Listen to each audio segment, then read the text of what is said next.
Hello and welcome everyone. कैसे हो दोस्तों? आई होप सब बढ़िया होंगे, मस्त होंगे। प्यारे दोस्तों, आज के इस क्लास में हम डिस्कस करेंगे गोबर की खाद या फिर जिसे फार्म यार्ड मैन्यूर भी कहते हैं। गोबर की खाद को कैसे बनाया जाता है, अच्छी जो क्वालिटी के गोबर के खाद होते हैं जिनका उपयोग करके हम अपने खेतों की जो मिट्टी होती है उसकी उर्वरा शक्ति को जो है मजबूत कर सकते हैं। देखो, जो ये गोबर की खाद होती है, पौधों के लिए जो आवश्यक पोषक तत्व होते हैं वो पर्याप्त मात्रा में सड़ी हुई गोबर की खादों में पाए जाते हैं। इसलिए गोबर की खाद जो है वो हमारी फसलों के लिए बहुत ही अच्छी होती है। साथ ही साथ गोबर के खाद का यूज़ करने से जो भूमि की उर्वरा शक्ति होती है वो भी बनी होती है, और जो हमारी फसल होती है, फसल का जो उत्पादन होता है उसकी क्वालिटी और क्वांटिटी दोनों ही बेहतर होती है। तो आइए यहाँ पे हम समझते हैं कि FYM या फिर फार्म यार्ड मैन्यूर, जिसे गोबर की खाद कहते हैं, क्या है।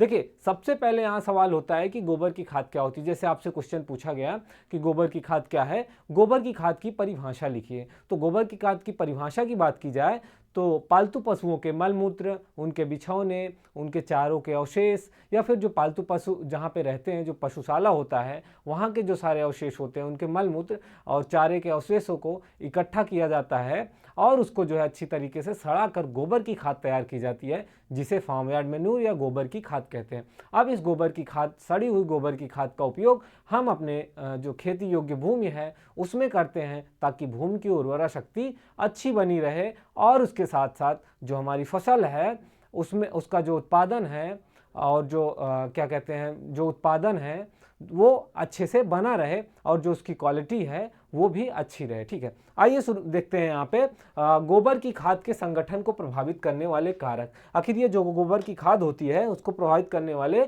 कुछ कारक होते हैं, वो कौन कौन से कारक होते हैं, हम उन पे चर्चा करते हैं। देखिए, गोबर की खाद, यहाँ पे एक मिनट।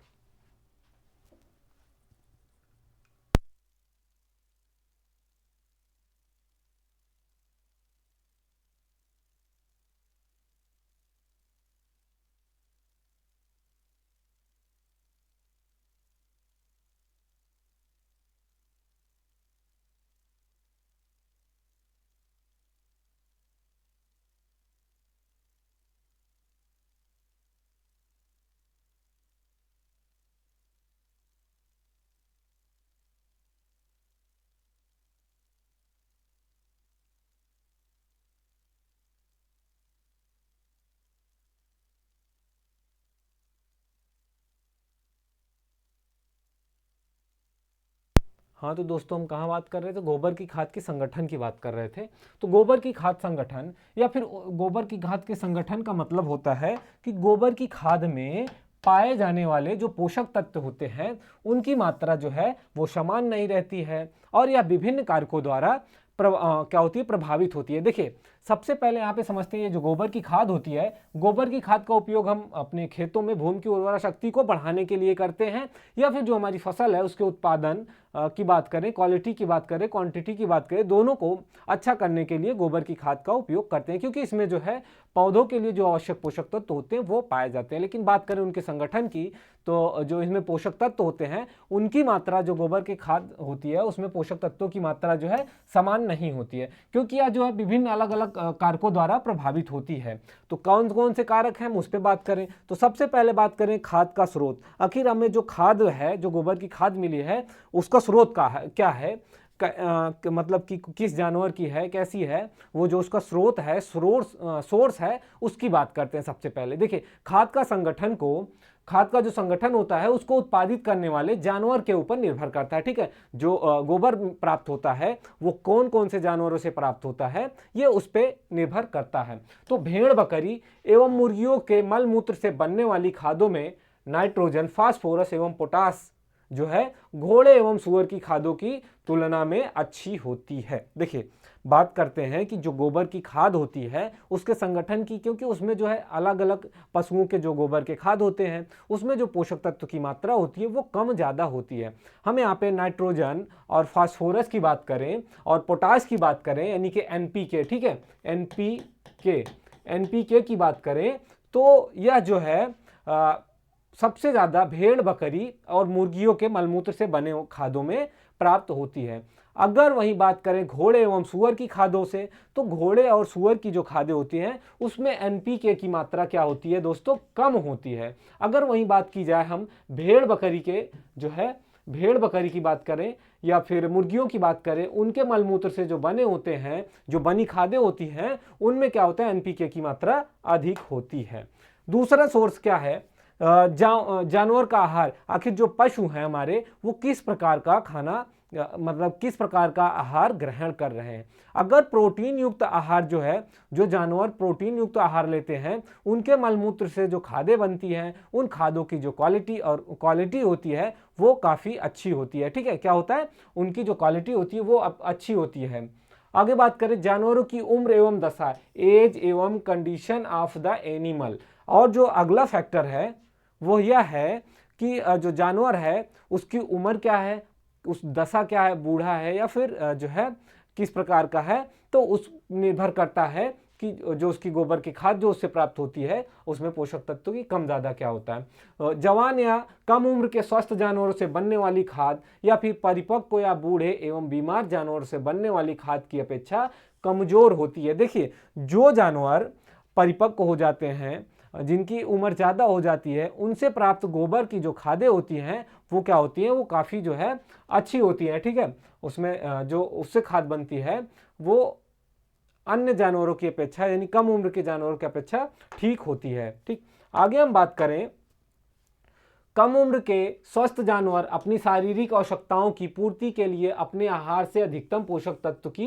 प्रतिशत मात्रा को ग्रहण कर लेते हैं। देखिए, ऐसा क्यों होता है कि जो बूढ़े जानवर या ज़्यादा उम्र के जानवर होते हैं, उनसे प्राप्त जो खादें होती हैं उनमें पोषक तत्वों की मात्रा अधिक होती है। उसका रीज़न ये है कि कम उम्र या जो है स्वस्थ जानवर जो है वो अपनी आवश्यकता को पूर्ति करने के लिए अपने आहार को अधिकतम मात्रा में क्या करते हैं, ग्रहण करते हैं। इसलिए जो उनसे प्राप्त खादें होती हैं उनकी मात्रा भी उनसे पोषक तत्व की मात्रा अच्छी होती है। ठीक है, आगे बात करें गोबर की खाद बनाने की विधियों की, कि गोबर की खाद किन विधियों से बनाई जाती है। देखिए, गोबर की खाद को मुख्य रूप से गड्ढा विधि एवं गोबर गैस षड्यंत्र विधि द्वारा तैयार की जा सकती है। ठीक है, देखिए, गोबर की खाद का जो सबसे सरल तकनीकी है वो गड्ढा विधि है। ठीक है, गड्ढा विधि जिसे टेंच मेथड भी कहते हैं। अब बात करें इस विधि की, कि इस विधि का जो जनक हैं या इस विधि को खोजने वाले डॉक्टर CN आचार्य विधि भी कहते हैं इसको, उन्होंने इस विधि का जो है प्रतिपादन किया था या बताया था। इस विधि में खाद बनाने का काम उपयुक्त आकार के गड्ढे पर किया जाता है। ठीक है, क्या करते हैं, खाद बनाने के लिए गड्ढा तैयार करते हैं। गड्ढे का आकार 20 से 25 फीट लंबा, 5 से 6 फीट चौड़ा एवं 3 साढ़े 3 फीट गहरा होना चाहिए। क्या होना चाहिए, गड्ढे का आकार की बात की जाए तो लंबाई 20 फीट के लगभग होनी चाहिए, 20 से या 25 फीट। ठीक है, उसकी बात करें, चौड़ाई की बात करें तो चौड़ाई 5 से 6 फीट कर देनी चाहिए। ठीक है, 5 से 6 फीट कर देनी चाहिए चौड़ाई। और बात करें गड्ढा की, कि उसकी जो गहराई होती है, तो गहराई जो है लगभग 3 साढ़े 3 फीट रखनी चाहिए। इतना बड़ा गड्ढा तैयार करना चाहिए। अब उसके बाद क्या करते हैं, इसमें जो है इस गड्ढे को तैयार करके इस गड्ढे में हम पशुओं के मल मूत्र, बिछौने, चारों के अवशेष सबको इकट्ठा करके या फिर अच्छी तरीके से मिला के इस गड्ढे में उसको डाला जाता है। गड्ढे के एक सिरे से 3 फीट लंबाई का भाग रोज संग्रहित गोबर से भराई के लिए पहले प्रयोग में लाना चाहिए। ठीक है, फिर जब यह भाग जमीन की सतह से 1.5 फीट तक ऊपर भर जाए, तब इसमें गुंबल नुमा क्या करते हैं, मिट्टी एवं गोबर के गारे की लिपाई कर देते हैं। ठीक, जैसे ये हमारा गड्ढा हो गया। अगर गड्ढा भर गया है, ठीक है, क्योंकि करते क्या है कि गड्ढे में पूरी जो गोबर की खाद डालेंगे हम पूरे गड्ढे में नहीं, एक तरफ से भरते हुए जाएंगे। तो क्या करते हैं, जितनी दूर गड्ढा भर गया, अगर गड्ढा भर जाता है तो जमीन सतह से लगभग 1.5 से 2 फीट की ऊंचाई पे क्या करते हैं, जब ऊंचाई हो जाए तो उस पर गोबर और मिट्टी का एक गारा तैयार कर लेते हैं, उसी से उसको लेप लगा देते हैं, गुंबदनुमा बना देते हैं। और फिर गड्ढे का यह प्रथम भाग जो है लगभग 6 से 10 दिन में क्या होता है, भर जाता है। पशुओं की संख्या एवं उनसे प्राप्त गोबरों पर इस बात का या इसकी मात्रा निर्भर करती है। इसके बाद जो गड्ढे की लंबाई 3 फीट का भाग, उसी गड्ढे की बाकी जो गड्ढे का बचा भाग होता है, जैसे कि हमने आधे गड्ढे को भरा, उसको जो है प्रॉपर गुंबदनुमा बना के लिपाई करके ढक दिया, तो आगे का भाग भी ऐसे भरते हैं। ऐसे करके जब गड्ढा लगभग 3 माह पूरा हो जाए, ये 3 माह हो जाए, तो दूसरा गड्ढे की भी भराई करते हैं और दूसरे के गड्ढे की भराई से पूर्ण होती है पहले गड्ढे की खाद जो है लगभग ये होती है, क्या होती है, सड़ जाती है। ऐसे दो गड्ढे बना के हम अच्छी तरीके से गोबर की खाद बना सकते हैं।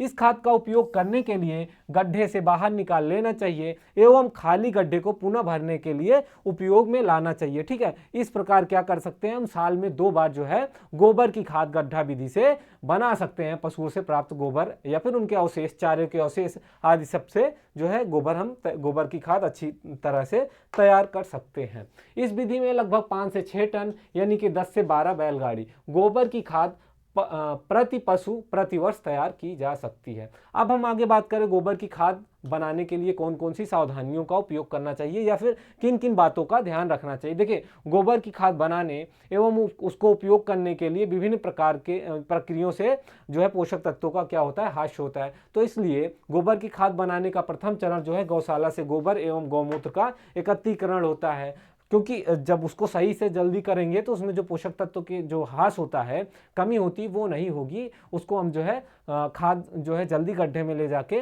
क्या करेंगे, उसका जो है खाद में उसको परिवर्तित कर सकते हैं। तो उससे क्या होगा कि जो पोषक तत्व की मात्रा होती है वो बनी रहती है।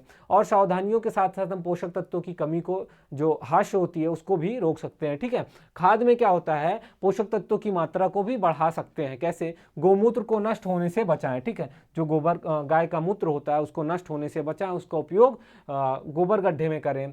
इसके लिए जो है पशुशाला की फर्श क्या करें, पक्की बनाएं और पशुशाला में धान, पैरा, गेहूं का भूसा, मक्का, ज्वार या पुआल आदि जो है बिछौने के रूप में उपयोग कर सकते हैं। और जब ये जो गौमूत्र होता है बिछौनों द्वारा सोख लिया जाता है, इसी बिछौने का हम प्रयोग गड्ढों में कर सकते हैं। अगर बिछौना संभव नहीं है तो बारीक मिट्टी की परत गौशाला में क्या करनी चाहिए, बिछा देनी चाहिए, जो मूत्र आदि को आसानी से अवशोषित करती रहे। और 10 से 15 दिन बाद इसको क्या करते हैं, निकाल के खाद के गड्ढे में डाल देना चाहिए। खाद बनाने के लिए गड्ढे को ऊंचे स्थान बनाना चाहिए जहां पानी का जमाव ना हो और साथ ही साथ क्या हो, जो है छाया ना हो। ठीक है, गड्ढे पर पेड़ों की, जैसे बहुत होता है ना कि पेड़ों के पास जो है बना देते हैं, तो उससे क्या होता है कि गोबर के गड्ढे जो होते हैं उस पे गड्ढों पर छाया भी पड़ी रहे। ठीक है, हमेशा खुली धूप में ना रहे। बिछौना एवं गोबर एवं मूत्र को अच्छी तरीके से मिलाने के बाद गड्ढे में ही डालना चाहिए। ठीक है, इसको अच्छी तरीके से मिला के गड्ढे में डालना चाहिए। गोबर के गड्ढे जो है गड्ढे गोबर से भर जाने के बाद उसे गुंबदनुमा आकार दे देना चाहिए, जो जमीन से लगभग 1.5 फुट या 2 फुट ऊंची होनी चाहिए। और इन्हें मिट्टी एवं गोबर के गारे से क्या करते हैं, अच्छी तरीके से लेप लगा के ढक देते हैं। तो दोस्तों, आज के इस सेशन में हमने डिस्कस किया कि गोबर का जो खाद होती है कैसे बनाई जाती है और इसका क्या आवश्यकता होती है और ये कितना हमारे लिए महत्वपूर्ण है। आगे की क्लास में हम चर्चा करेंगे कि जो पोषक तत्व होते हैं या फिर गोबर की खाद की बनाने की जो और विधियां होती हैं उन पर भी डिस्कस करेंगे। तो आज के लिए इतना ही, मिलते हैं अगली क्लास में। जय हिंद, जय भारत।